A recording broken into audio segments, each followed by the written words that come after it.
꽃피는 계절 5월, 여러분 여행 좀 다녀오셨습니까? 온 세상이 관광버스로 가득 찬 것 같습니다. 또 여러분 여행을 떠나실 때에 꼭 준비하시는 것, 가장 먼저 챙기시는 것이 뭘까요? 아마 중요한 것일 텐데 요즘은 그것이 스마트폰이라고 합니다. 스마트폰에는 지도도 있고 또 모든 해설도 있고 또 사람들의 평가도 있고 무엇보다도 스마트폰으로 예약도 하고 또 결제도 할 수 있기 때문에 그렇죠. 근데 저는 스마트폰보다 먼저 확인하는 게 지도를 확인합니다. 여행지에 가도 해당 여행지의 여행 지도가 팜플렛으로 되어 있는 것, 그걸 늘 먼저 챙겨서 확인하죠. 스마트폰 화면이 작기 때문에 그렇습니다. 그러나 정말 그런 이유가 뭐냐면 너무 주관적인 곳에 쏠리기 싫어서 그렇습니다. 우리가 스마트폰으로 검색하는 맛집, 여행지가 너무 블로그에 주관적인 것에 쏠려 있기 때문에 어떻게 하면 객관적인 마음으로 볼 수 있겠느냐, 이런 걸 찾아보려고 지도를 보는 거죠. 우리나라에서 자기의 발품을 팔아서 우리나라 지도를 어떤 집대성했던 사람 여러분 잘 아실 겁니다. 조선시대 김종호라는 사람이죠. 이 사람이 이렇게 말했습니다. 지도로서 천하의 형세를 살필 수 있고 지지로서 역대의 제도와 문물을 헤아려 볼 수 있으므로 지도와 지지는 떼려야 뗄 수 없는 관계다. 지도는 우리가 보는 늘 그 그림이죠. 지지는 뭐냐면 지도를 통해서 설명해 주는 역사, 문화, 문물, 이치죠. 그래서 지지는 우리가 알고 있는 지리라는 말과 같습니다. 지도를 보면서 지도만 보는 것이 아니라 지리를 알아야 진짜 지식이 되는 거죠. 지도와 지지는 뭘까요? 우리보다 앞서 산 사람, 앞서 가본 사람이 만들어 놓은 흔적이죠. 뒤에 올 사람들, 바로 우리들 위해서 만들어 놓은 안내 표시라고 하는 겁니다. 저는 성경이, 하나님의 말씀인 이 성경이 바로 지도와 같다. 성경에는 지도와 그리고 지리가 있다라고 믿습니다. 오늘 본문도 우리가 지도로 본다면 그림 두 장이 펼쳐지죠. 첫 번째 그림, 지도는 교회 부흥의 그림, 번성의 지도가 그려집니다. 베드로의 설교를 통해서 3,000명이 예수를 믿고 교회가 생겼죠. 그리고 교회가 부흥하기 시작하자 사역자가 필요했습니다. 사역자 7을 뽑았는데 7명의 사역자를 통해서 교회가 더욱 부흥하게 됐죠. 번성의 지도가 보이게 되는 겁니다. 두 번째 그림 지도는요, 세상 시기의 그림, 교회 박해의 지도가 그려집니다. 그 대표적인 아픔의 역사, 7명의 사역자 중에서 탁월한 사람, 가장 예수를 닮았던 스데반이라는 사역자의 순교, 끌려가서 돌에 맞아 죽게 됩니다. 지도에는요, 높은 산과 또 깊은 강이 있습니다. 그런데 높은 산과 깊은 강을 그저 그림만 보면 잘 모르죠. 이 산이 얼마나 높은지, 이 강이 얼마나 깊은지. 지도 속에서 바로 그걸 볼 수 있어야 되는 거예요. 근데 그 지도 속에 있는 산과 강을 넘을 수 있고 돌아갈 수 있는 길도 있다는 것을 우리는 볼 수 있어야 된다고 하는 겁니다. 인생이라는 지도에서 볼 수 없었던 것을 성경이라는 지도 속에 앞서간 믿음의 선진들을 통해서 산과 강을 보고 그들이 어떻게 산을 넘고 강을 건넜는지를, 그 길을 볼 수 있게 되는 거죠. 오늘 본문에서도 우리 또한 그 길을 찾을 수 있게 되기를 소망합니다. 무엇보다도 지도에서 보아야 되는 것은 명암입니다. 역사는 명암이 있습니다. 사람의 인생에도 빛과 그림자가 있죠. 초대교회의 역사도 예외일 수가 없습니다. 성령을 받자마자 교회가 부흥되는 빛이 있었고, 그러나 스데반의 순교 같은 어두움도 있었다고 하는 겁니다. 스데반 혼자만의 박해가 아닙니다. 사도들, 제자들도 2번 이상 끌려갔다가 풀려났습니다. 그런데 그럴 때마다 성경은 소개하고 있습니다. 하나님께서 저들을 풀어주셨다. 여러분, 우리 삶 속에서도 산과 강이 있고 어둠이 있지만은 늘 그 어둠을 비춰주시는 빛은 하나님이신 것을 믿으시길 바랍니다. 우리에게 어둠을 허락하시지 않으면 참 좋겠지만 어둠을 허락하시고 용납하시는 이유는 그 어둠이 우리에게 겸손을 주기 때문에 그렇고, 또 어둠을 늘 허락하시는 이유는 뭐냐면 어두움 끝에는 내가 늘 빛으로 너희를 돕겠다고 하시는 약속이 있기 때문에 그렇습니다. 예수님도 이렇게 말씀하셨죠. 마가복음 10장 30절의 말씀입니다. 현세에 있어 집과 형제와 자매와 어머니와 자식과 전토를 100배나 받되 박해를 겸하여 받고 내세 영생을 받지 못할 자가 없느니라. 현세 100배를 복을 받는다. 그런데 우리는 100배 받은 적이 없죠. 그죠? 경품에 당첨된 적도 별로 없죠. 여러분, 여기에 100배라는 것은요, 다른 사람과 비교해서 100배가 아닙니다. 나의 수고, 나의 능력, 나의 믿음에 비해서 100배의 복을 받게 된다고 하는 거죠. 그러니 은혜고 감사인 겁니다. 그런데 박해, 고난을 겸하여 반드시 받게 된다. 빛이 있으면 반드시 어두움이 있죠. 그러나 그 끝은 영생을 얻지 못할 자가 없다. 이게 바로 하나님께서 우리에게 주신, 예수님을 통하여 주신 놀라운 약속인 것이죠. 여러분, 오늘 본문 속에서 하나님께서 우리에게 원하시는, 복이 원하시는 길이 뭘까요? 두 장의 지도 가운데 하나님의 뜻과 길을 깨달을 수 있는 지리, 이치는 도대체 뭘까요? 저는 오늘 본문의 말씀 속에서 길을 보았습니다. 근데 길도 그냥 길이 아니라 시온의 대로예요. 시온의 대로. 어떤 그림이 그려졌냐면 모세가 이스라엘 백성들을 애굽에서 탈출시키고 출애굽을 합니다.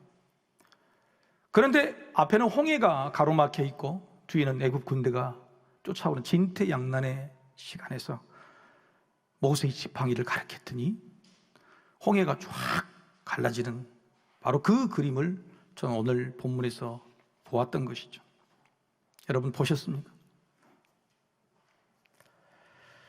오늘 본문에요, 1절부터 6절까지는 밝음입니다. 빛입니다. 교회가, 초대교회가 어떤 빛을 받고 어떻게 성장했는지 밝은 면을 보여주고 있죠. 그리고 8절부터 15절까지는 그러나 박해도 있다, 핍박도 있다, 스데반의 죽음에 대해서 기록하고 있죠. 1절과 6절 그리고 8절과 15절 사이에 바로 7절 말씀이 저는 시온의 대로로 보게 된 거예요. 어두움과 밝음 사이에 시온의 대로는 거예요. 홍해를 갈라버리는 그 길이 있다. 사도행전의 저자 누가도 그것을 의도적으로 편집한 것 같습니다. 자, 7절 말씀 함께 같이 한번 읽어보시죠.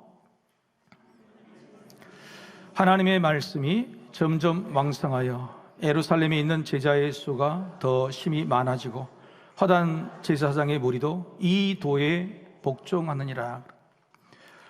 말씀이 왕성해졌다고 하는 겁니다. 교회가 왕성해진 게 아니에요.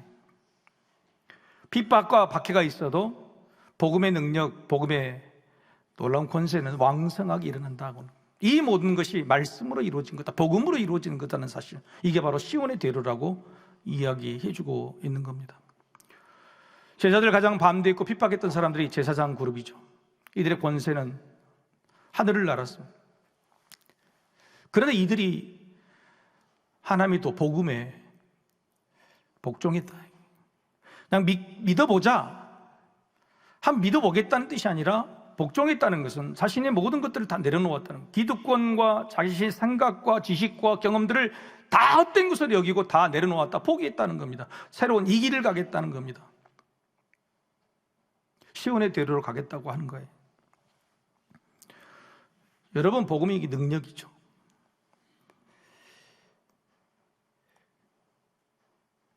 여기서 왕성하다고 하는 뜻은요, 자라게 하다, 그리고 늘어나게 하다고 하는 거예요.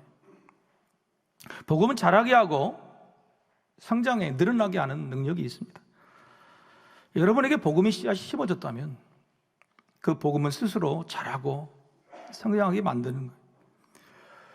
복음은 손바닥에 양면과 같아서 붙어있지만은 두 가지로 나눌 수 있어요. 하나는 십자가 복음이에요.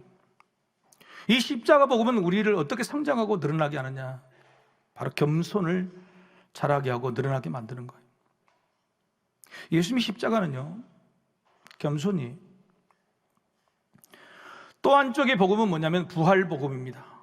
부활 복음은 우리의 담대함을 자라고 늘어나게 하는 겁니다. 십자가 앞에서 우리는 늘 주님의 사랑과 은혜에 겸손해지고, 부활의 복음 앞에서 우리는 죽음도 두려워하지 않는 담대함이 생기는 겁니다.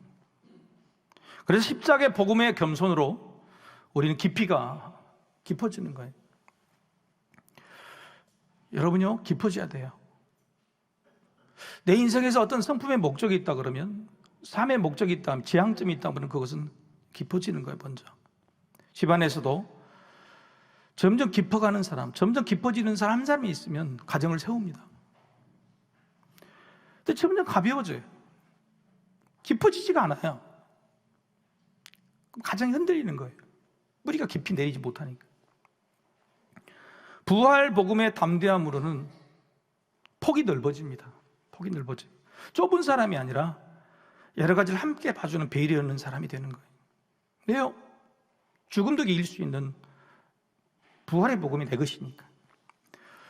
여러분, 높아지려고 하지 마십시오. 십자가 복음으로 깊어지시고 부활 복음으로 넓어지시면 높아지는 것은 하나님이 높여주실 줄로 믿습니다. 그런데 우리는 늘 세상에서 높아지려고 해요. 지식도 높아지려고 하고, 고집도 높아지려고 하고, 지위도 물질도 높아지려고 하는 위태한 삶이에요. 복음은 우리를 깊게 하고 넓게 만드는 거예요. 그리고 그 복음의 길을 우리에게 능력으로 약속해 주신다고 하는 그 말씀이 7절 바로 시온의 대로라고 저는 그림을 보았던 것이죠. 본문 말씀은 이렇게 7절로 결론을 내린 다음에 8절부터 7장 마지막까지 이것을 증명하는 한 이야기를 기록하고 있습니다. 그게 바로 스데반 사역자의 순교 이야기죠. 스데반이 공회에 끌려갑니다. 명목상의 죄명은 예수를 따랐다, 아니 예수의 말을 전했다는, 성전을 무너뜨리라, 율법의 해석은 너희와 같지 않다고 하는 이것을 전했다는 죄의 목이죠. 사실 스데반이 미운 게 아니라 예수가 미운 겁니다. 예수가 미우니 예수 믿는 사람이 민궁시고, 예수를 죽였으니 예수생이들도 다 죽이려고 했던 것이죠. 스데반의 신문이 다 끝나고 마지막에 죄목을 확정하려고 대제사장이 본문 다음 7장 1절에 이렇게 물어보는 말이 의미가 있습니다. 이것이 사실이냐? 이것이 사실이냐? 세상 사람들은 믿는 우리에게 늘 이렇게 묻죠. 이것이 사실이냐? 네가 믿는 믿음이 사실이냐? 복음이 사실이고 천국 영생이 사실이냐고 묻죠.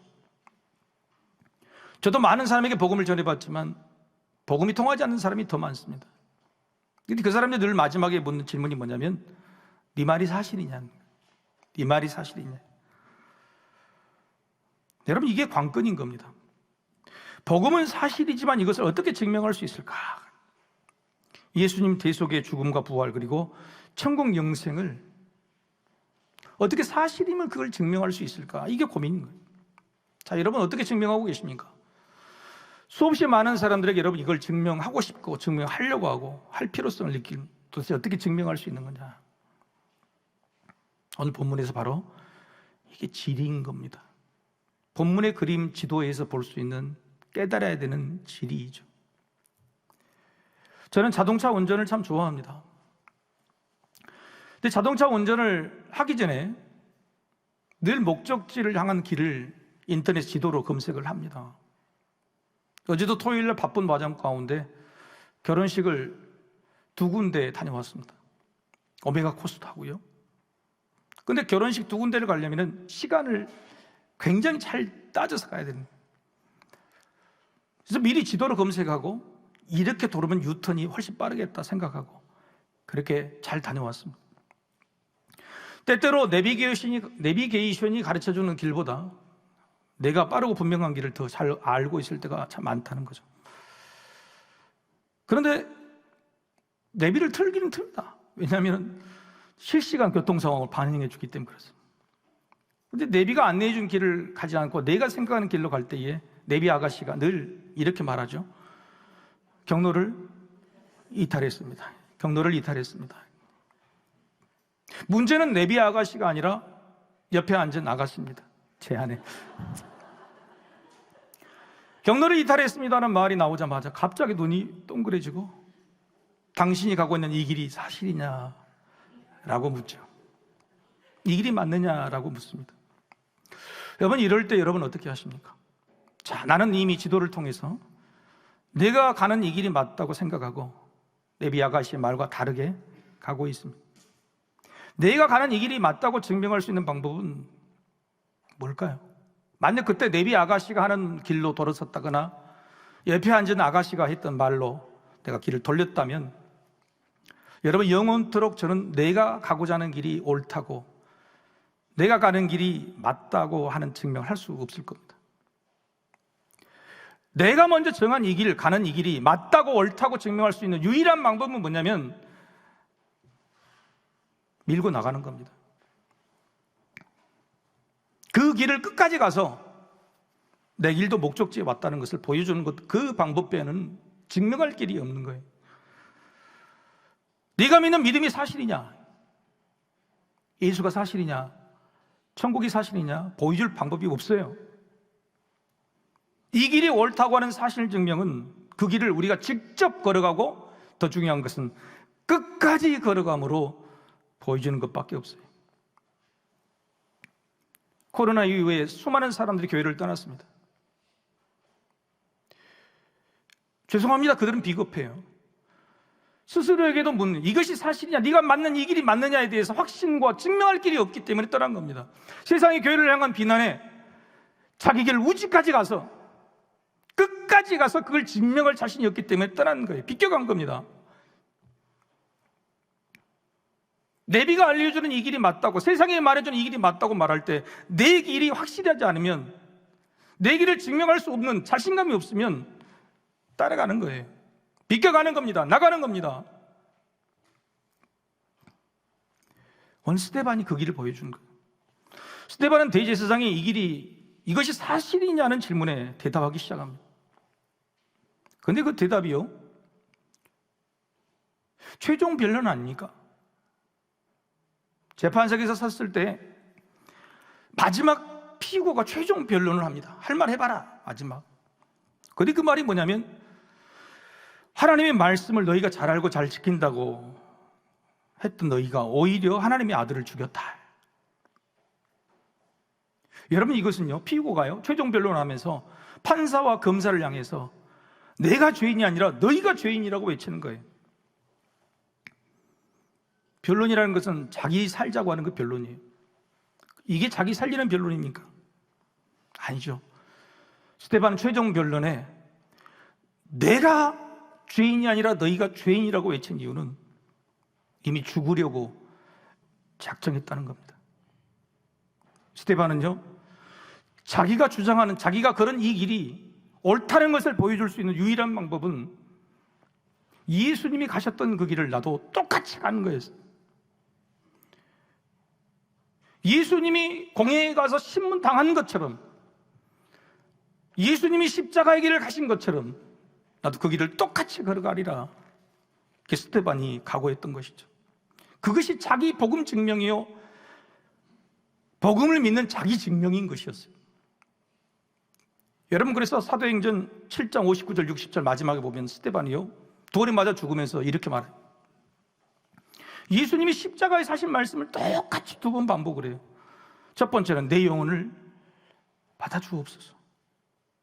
주님이 십자가에서 내 영혼을 아버지께 의탁하나이다는 말씀을 죽는 순간에 기억하고 그대로 따라하는 겁니다. 또 하나 스데반이 이렇게 말해요. 이 죄를 저들에게 돌리지 마옵소서. 예수님이 그렇게 말씀하셨잖아요. 주님, 저들은 자기 죄를 모른다. 스데반은요, 마지막까지 주님의 길을 그대로 따라가려고 했어요. 왜요? 그게 자기 증명이니까. 내가 믿는 예수를 증명하는 방법, 예수님의 길을 그대로 가는 것이니까. 세상은 지금 교회의 옳음을 증명하라고 거세게 요구하고 있습니다. 격렬하게 비난하고 있습니다. 과연 교회가 어떻게 증명할 수 있을까? 세상은 예수가 틀렸다고 말하지 않습니다. 예수처럼 살지 않는 교회가 틀렸다고 말하는 것이죠. 따라서 세상이 이게 사실이냐고 묻는 세상의 격렬한 증명 논쟁에 우리 교회의 예수 증명은 예수처럼 살고 예수처럼 죽는 것뿐입니다. 특히 예수님의 마지막 길처럼 이 길을 직접 가고 끝까지 가서 십자가 지고 죽는 것, 그것만이 교회의 유일한 예수 증명인 것입니다. 부당한 조롱과 잔혹한 채찍질에 오직 침묵으로 십자가 죽음의 길을 가셨던 것처럼 우리 교회가 예수님의 그 길을 걸어가 기어코 예수 증명을 할 수 있게 되기를 축복합니다. 예수 믿는 우리도 우리 십자가 그 길로 증명하는 방법밖에 없어요. 오늘 성경에는 스데반이 어떻게 예수를 증명하는가를 보여주고 있어요. 그리고 어떻게 증명이 됐는지도 보여주고 있습니다. 어떻게 예수를 증명할 수 있을까? 여러분 15절의 말씀 한번 같이 한번 읽어보죠. 15절의 말씀. 자, 공회 중에 앉은 사람들이 다 스데반을 주목하여 보니 그 얼굴이 천사의 얼굴과 같더라. 그 공회에 앉는 사람이 모두 다 한 사람도 빠짐없이 주목하여 본 것이 뭘까요? 스데반의 입에서 나온 말이 아니었어요. 세상이 예수 믿는 이 교회를 주목하여 모든 사람이 보고 있는 게 뭐냐? 죽음의 순간, 최종 변론의 순간, 십자가를 진 얼굴을 보는 겁니다. 십자가를 지는 얼굴이. 근데 그 얼굴이 천사와 같더라. 십자가를 지기는 지죠. 이 길을 가기는 가죠. 억지로 힘들고 아프다고 가는 길이 아니라 마땅한 길이요 당연한 길처럼 천사의 얼굴이 되어서 이 길을 가는 것. 세상이 보는 것은 그걸 보는 거예요. 교회가 힘들고 어려울 때 교회가 어떤 얼굴을 하고 있느냐. 예수 믿는 자가 힘들고 어려울 때 도저히 참아내기 어려운 그 순간에 어떤 얼굴을 하고 있느냐. 바로 그 얼굴이 예수를 증명할 수 있는 얼굴이다 하는 겁니다. 복음의 능력은 영생의 길을 보고 이 땅의 밝음과 어두움을 모두 넘어서 천사의 얼굴을 갖게 되는 것이죠. 우리 얼굴이 천사에 같으면 그 예수 증명이고 복음 증명이. 이점에서 우리 옆 사람 얼굴 한번 봐야 될까요? 십자가를 지는 얼굴, 예수 증명의 얼굴인지. 여러분 집에 가서 부모라면 힘들고 어려운 가운데서 십자가를 진 천사의 얼굴을 하세요. 그게 예수 증명이에요. 복음 증명이에요. 여러분 이 스데반의 각오와 결단, 이 길을 보고 예수님께서도 환영해 주셨어요. 7장 55절에서 56절의 말씀입니다. 스데반이 성령 충만하여 하늘을 우러러 주목하여 하나님의 영광과 및 예수께서 하나님 우편에 서신 것을 보고 말하되 보라 하늘이 열리고 인자가 하나님 우편에 서신 것을 보노라 한대. 세상 사람들은 스데반의 얼굴을 주목하여 보는데 오늘 마지막 스데반은요 어디를 주목하여 봤습니까? 하늘을 주목하여 봤다. 그리고 하늘을 주목하여 보되 하늘문이 열립니다. 자, 스데반이 믿음이 좋고 능력이 좋아서 하늘문을 연 것입니까? 아니죠. 누가 열어주신 겁니까? 하나님이, 예수님이 열어주신 거예요. 세상이 주목하는 우리 얼굴이 십자가 지는 얼굴일 때, 마지막 순간에 하늘 보는 얼굴일 때 하나님은 우리를 주목하여 보신다는 거예요.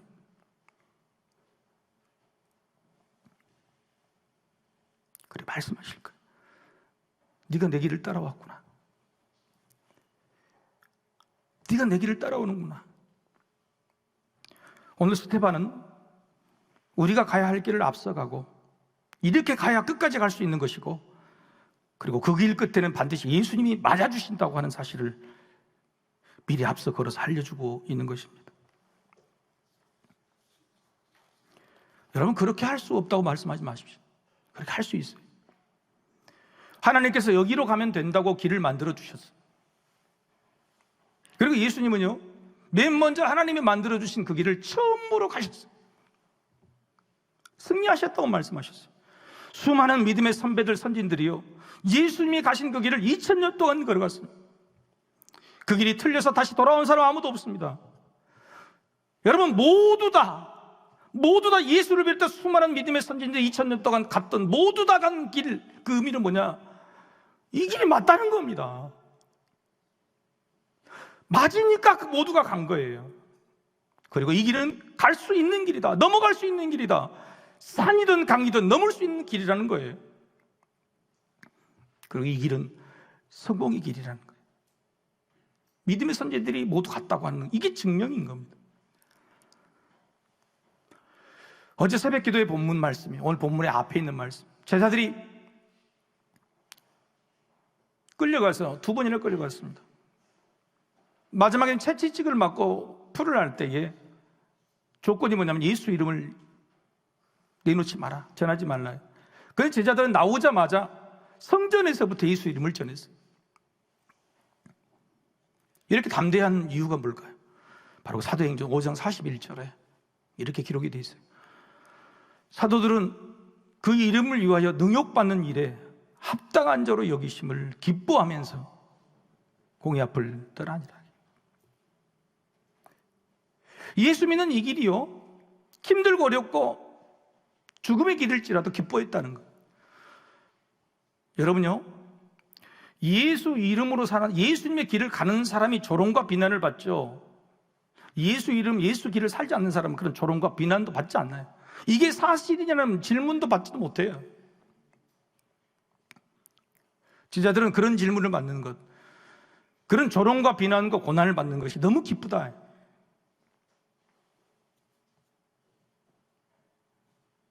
여러분, 그렇게 앞선 길을 간 사람 중에 주기철 목사님이 계시죠.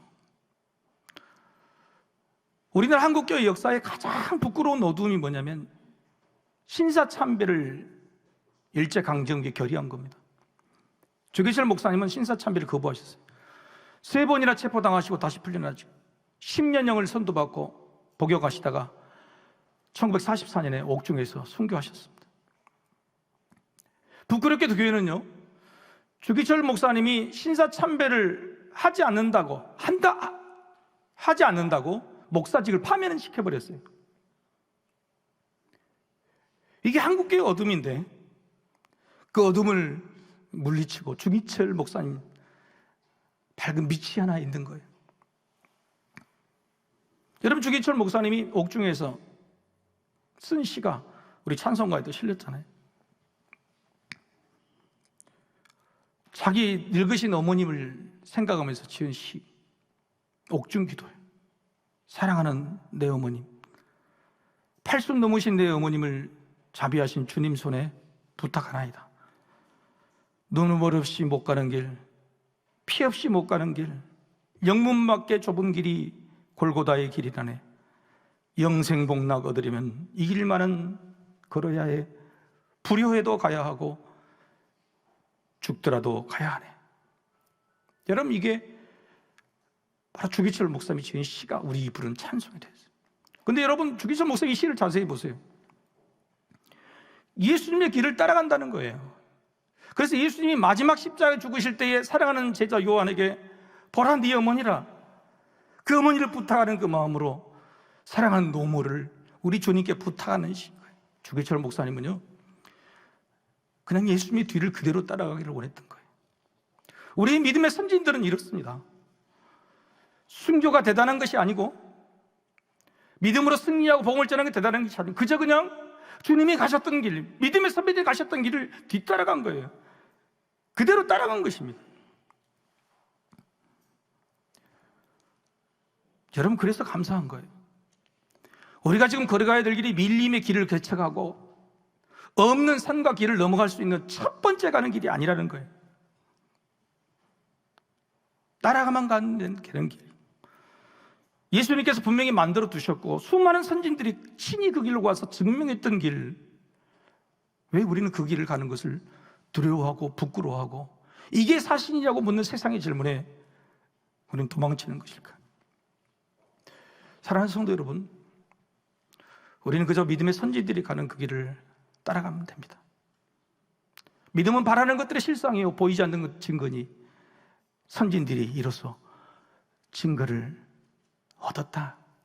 수많은 선진들이 믿음의 증거를 예수의 길을 따라감으로 얻었던 것처럼 여러분도 그렇게 얻으시기를 바랍니다. 우리는 열심히 삽니다. 최선을 다해 삽니다. 왜요? 증명하기 위해 살아요.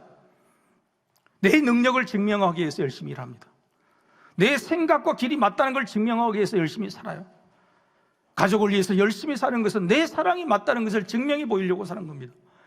그러나 그게 과연 증명이 될까? 여러분, 증명할 수 있습니까? 여러분, 가장 큰 증명은 뭐냐면, 인생의 증명은 바로 내 삶의 길이 예수를 증명하는 길. 우리에게는 그날이 올 것입니다. 분명히 그날 우리는 하나님께 받을 질문에 대답해야 됩니다. 그 질문은 무엇이냐? 네 삶이 예수를 증명했는가? 네 삶이 예수를 증명했는가? 이 질문에 우리 믿음의 선지들처럼 대답할 수 있는 그런 복된 믿음의 길을 가시기를 주님의 이름으로 축복합니다.